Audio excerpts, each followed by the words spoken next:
Hey Simply Bakers, welcome back to Simply Bakings. Today on Simply Bakings, I will be sharing with you how to make this delicious dairy-free coffee cake. It's super duper easy, and most likely you have all the ingredients in your pantry.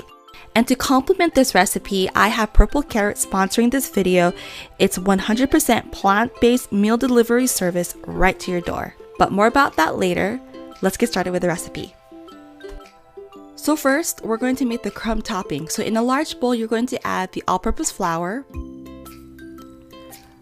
a third cup of brown sugar, a third cup of cane sugar, and if you can't get cane sugar, feel free to use granulated sugar, 2 teaspoons of ground cinnamon,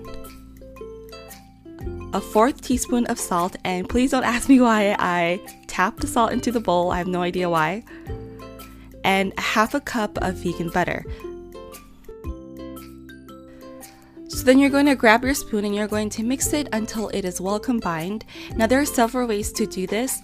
I like a clumpy crumb topping on my coffee cake, so I didn't mix it thoroughly, but if you really want it to be very fine, keep mixing it until it resembles kind of like a crumble. And once you're done with this, you're going to set this bowl aside. So let's talk about Purple Carrot. Purple Carrot is a meal delivery service that is shipped right to your front step, which I love, and it has recipes and ingredients for you to cook for the week. It's 100% plant-based, which is great for my lifestyle and my husband. I do have a special link for you guys to Purple Carrot with a coupon code, and I will place it in the description box if you want to find out more. Okay, so let's get back to the recipe. So in a small bowl, you're going to add 1/2 cup of almond milk, 1/2 cup of canola oil, vanilla extract, and apple cider vinegar, which is key to this recipe, so do not omit this ingredient. And then you're going to mix it when you're finished.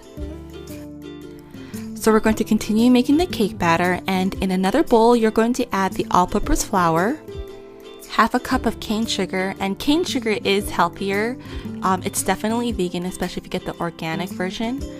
Next, you're going to add baking soda and baking powder. Now, make sure you add only 1/2 teaspoon of baking powder because, yeah, the recipe will not turn out well. And then you're going to add 1/4 teaspoon of salt. Don't forget the salt, it's important.